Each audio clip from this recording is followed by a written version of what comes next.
On March 14, 1994, federal agent Marcus Voss walked into the Field Operations Center in Arlington, Virginia at 7:42 a.m. He was never seen leaving. Voss was a mid-level investigator with the Department of Internal Affairs. Not glamorous work, mostly document review and procedural audits. 23 years with the Bureau. No commendations, no scandals. He'd taken the same metro line from Falls Church for 14 years. His supervisor that morning was Diana Kessler. She logged his arrival in the sign-in book.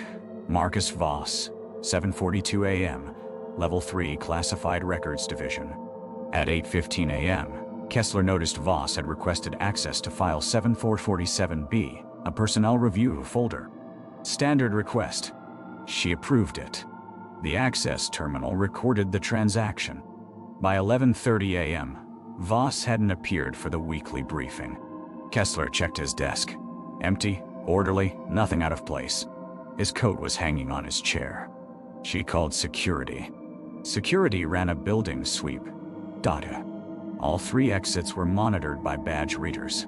The log showed Marcus Voss entering at 7:42 a.m. No exit record existed. Not at 8 a.m., not at noon, not at any point that day. They checked the bathrooms, the break room, the stairwells. They even checked the roof access. Nothing. By 2 p.m., they'd pulled the security footage. 8 hours of video from the main corridor, the records division entrance, the elevator banks. In the footage, you can see Voss walk through the metal detector at 7:42. You can see him sign the book. You can see him walk toward the elevators. And then, this is what they couldn't explain, the elevator doors close behind him. The next elevator arrival, 2 minutes later, opens to an empty car. Voss never exits. In the footage from inside the elevator itself, the car descends from the 4th floor and opens on the 3rd floor. It's empty. The building supervisor checked the maintenance logs. The elevators had all been serviced 6 weeks prior. Nothing unusual. The HVAC system showed no anomalies. No structural damage, no sealed-off rooms, no hidden spaces that department blueprints didn't account for. By evening, the FBI took over the case from Internal Affairs. They interviewed Kessler, building maintenance, security staff. No one had seen anything out of the ordinary. No distress, no argument, no indication Voss was planning to disappear. His bank account hadn't been touched. His wife said he'd left for work complaining about a headache. What investigators never resolved.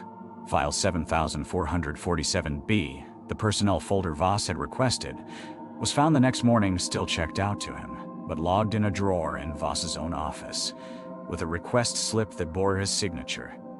Dated March 14th, but the timestamp read 3:17 p.m. 45 minutes after the last possible moment he could have been in the building. The file itself was empty. All documents had been removed. No record of what they contained. No one authorized the removal. No one had access to Voss's office that day except Voss himself. Marcus Voss was never found. His case was closed in 1997. File 7447B remains classified.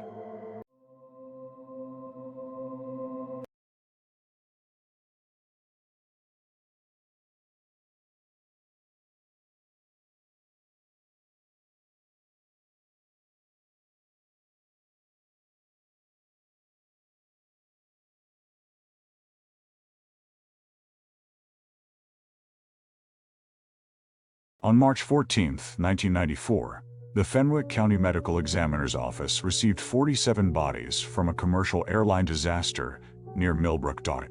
By end of day, they had processed and signed off on 46.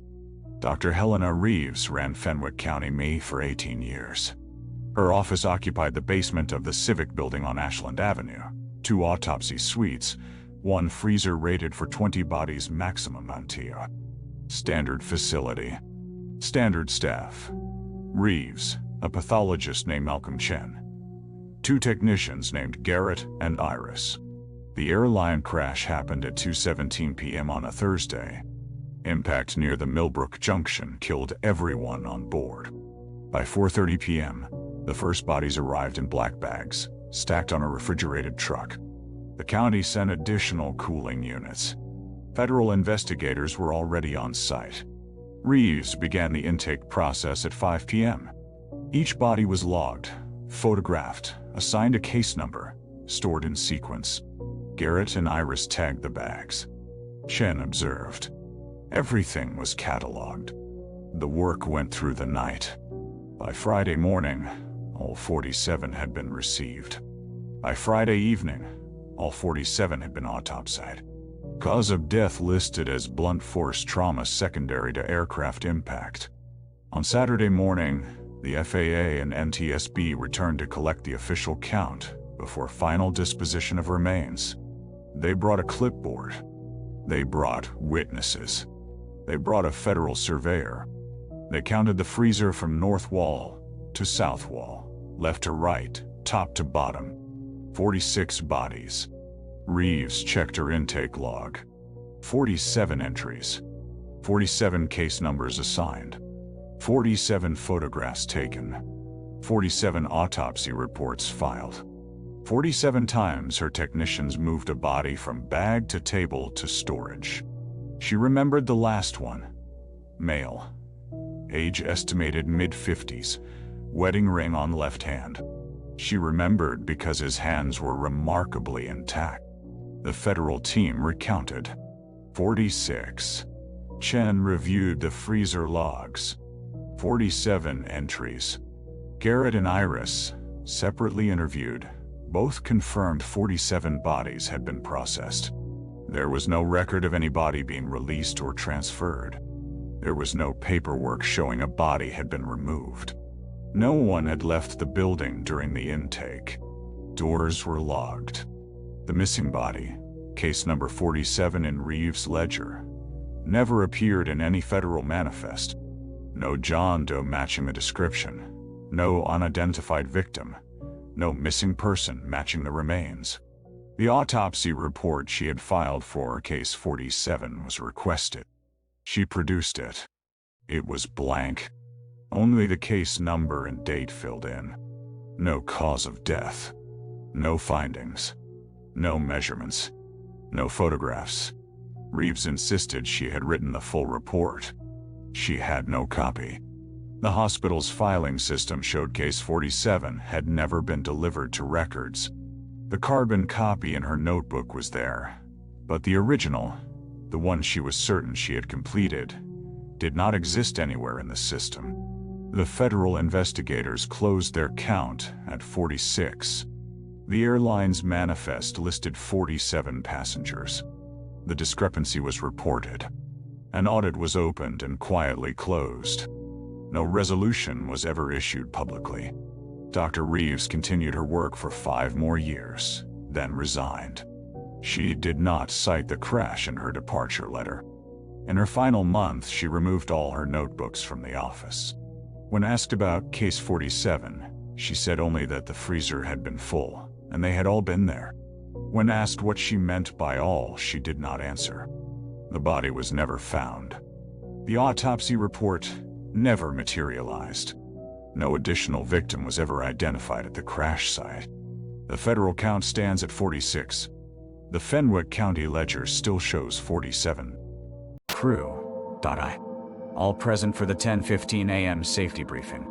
The shift proceeded normally until approximately 2:30 a.m., when Finch noticed a discrepancy in the reactor cooling system readout. Nothing alarming. A minor fluctuation that required manual inspection of the secondary loop in the eastern sublevel. Finch assigned the job to the crew and remained in the control room. What happened next was captured only in his handwritten log, which he submitted at the end of shift. The log reads, 247 hours. Morrison, Tchaikovsky, Bates, Valdez, Kearns, Pierce, Howells, and Novak dispatched to secondary loop inspection. 304 hours. All personnel returned from sublevel. Cooling readout normal. Novak reported slight radiation dosimeter malfunction. No exposure readings abnormal. All staff accounted for its 600 hours. The problem: there was no Novak on the night shift roster that evening. There had never been a Novak assigned to Millbrook. The facility's personnel directory, maintained by the Human Resources Office, contained no record of anyone by that name ever employed there. Payroll records showed no Novak. No ID badge had been issued to a Novak. No parking space, no locker, no security clearance file. When investigators asked Finch about the entry 3 days later, he could not explain it. He said he had no memory of writing the name. He insisted all 7 listed workers had completed the shift and left the facility safely. When shown his own handwriting, he acknowledged it was his, but he had no recollection of the act of writing it or of any person named Novak being present that night. Morrison, Tchaikovsky, Bates, Valdez, Kearns, Pierce, and Howells all confirmed the shift occurred as normal. All 7 confirmed they entered the sublevel. All 7 confirmed they returned. None of them remembered a Novak. None of them could recall anyone else in the group mentioning a Novak. When asked directly whether an 8th person had accompanied them into the reactor's sublevel, they gave identical answers. No one else was there. Yet Finch's log, a legal document required by Federal Nuclear Regulatory Code, contained the name. His handwriting was verified authentic. The log was submitted to the NRC as routine. It entered the federal record. The facility was audited. No violations were found. No radiation exposure incidents were recorded. The cooling system issue was resolved. No one was hospitalized. No contamination was detected. The question that remains unresolved: why did Finch write a name that no one present that evening had ever heard, that no employer records contained, that his own conscious mind could not account for? And why did he write it in a maintenance log, a document that, once filed with federal regulators, becomes part of an official safety record that cannot be amended or withdrawn? The log still exists in NRC archives. The entry for Novak is still there. On March 14, 1994, a storage inventory at Whitmore Federal Research Facility in rural Pennsylvania recorded 847 biological samples in the Level B cold vault. By the time the facility was officially closed and sealed 6 months later, that same vault contained 1,212 free samples. No new samples had been logged. No transfers had been authorized. Whitmore operated under Department of Defense contract from 1967 through 1994 as a microbiology testing station. Its purpose was never publicly disclosed, though staff rosters list geneticists, epidemiologists, and contamination specialists. The facility occupied a converted limestone quarry outside Richfield, accessible only by a single road that required badge clearance. In late 1993, word came down: Whitmore was being shut down. All research would transfer to a new federal complex in Maryland. Decommissioning protocols required a full inventory of every biological sample, cultures, tissue extracts, viral isolates, before transport or disposal. 2 auditors from the Department of Health arrived in January 1994 to oversee the process. Their names were William Grainer and Susan Cole. They spent 8 weeks cataloging the vault's contents. Their final report, filed in March, listed 847 discrete samples, each numbered, each cross-referenced to original research files that were themselves being sealed. But in April, during the final facility shutdown, a maintenance worker named David Perez found the cold vault door left partially unsealed. Protocol required it to be locked during the evacuation phase. When Perez reported it to the site administrator, they ran a manual count of the vault's contents. The number had risen to 1,203 samples. The original audit documentation was flagged as incomplete. A second audit was ordered. When the second team opened the vault on April 18th, they found 1,212 free samples arranged identically to how the first audit had photographed them. The samples themselves appeared unchanged. The handwriting on the new sample labels was identical to the original handwriting. But the original audit's detailed photographs, taken of each shelf, showed fewer units occupying the same space. The discrepancy report was filed. It was then classified at the top secret level and sealed for 50 years. Grainer and Cole, the original auditors, were reassigned to different federal agencies within 2 months. Neither has given an interview since. The facility's decommissioning was completed on August 9, 1994. The samples were transferred to the Maryland facility in a sealed convoy. No manifest of those samples exists in any public archive. The question that never got resolved, whether the samples had actually multiplied inside a locked vault with no human access, or whether the original audit itself, the numbers, the photographs, the itemization, had been falsified from the start, and someone wanted it discovered only during the shutdown, when the seal on those records was already being applied.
On March 14, 1991, a junior auditor named David Kress submitted a formal request to review security footage from the basement server room of the Whitmore building in Arlington, Virginia, a facility that didn't appear on any public records.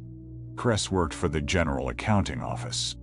His job was straightforward: spot check federal facilities for compliance violations. The Whitmore building was technically a Commerce Department annex, though no one at Commerce seemed to know its actual function. He'd been given a key card on a Tuesday, a 6-digit access code on a Wednesday, and instructions to begin his review on Thursday. The basement was climate-controlled. The walls were painted institutional beige. 3 VCRs sat on a steel cart, each one running a different surveillance loop. The label on the first tape read Sector 7, Continuous Tag Con 1/14. The second was identical in format, but dated Jan 15/28. The third, Jan 29, Feb 11. All labeled in the same careful government handwriting. I. Kress set up a folding chair and began to work. On the first tape, he watched an empty hallway for 14 days. No personnel appeared. No movement except the occasional shadow of something that might have been a small animal or a reflection. He made a note. He advanced to the second tape. The second tape showed the same hallway, same lighting, same angles. But when he fast-forwarded through it, he noticed something. The tape was rewinding itself, not degrading, not running backward.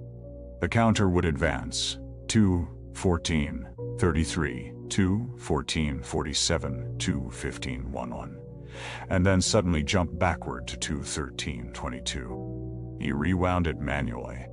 The same sequence repeated, identically. He tried the third tape. The third tape was different. It showed activity.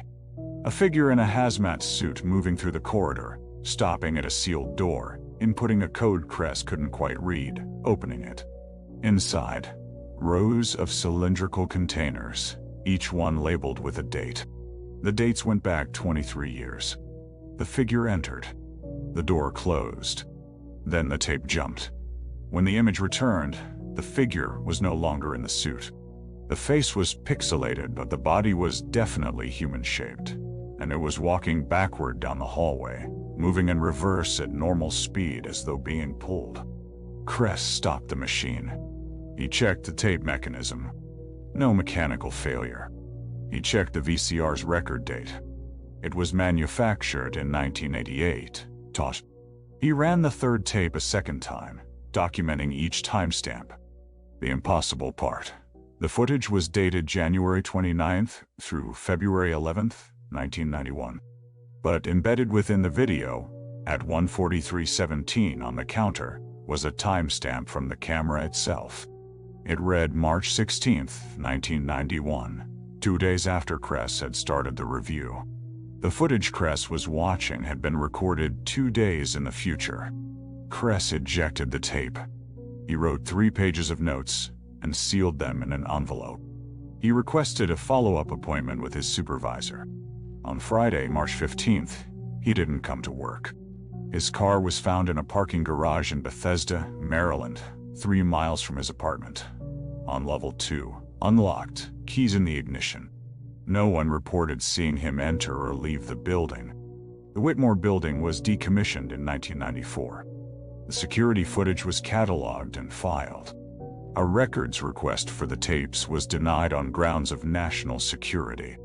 David Kress was officially listed as a voluntary resignation from federal employment, his clearance revoked, his file transferred to restricted archives. The one document that was released, heavily redacted, contained a single sentence from Kress's supervisor. Auditor noted temporal inconsistency in surveillance materials. Recommendation: immediate reassignment. What footage recorded 2 days in advance of its viewing? And what was recorded in those images that required a man to disappear before he could report it?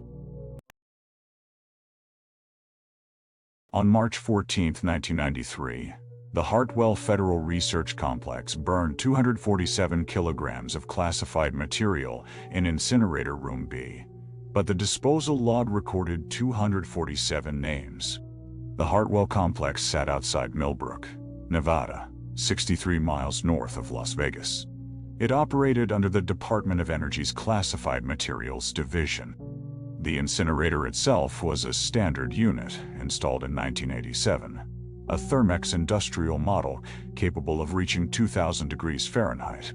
The facility disposed of contaminated equipment, expired test materials, and certain administrative records that could not be stored long-term.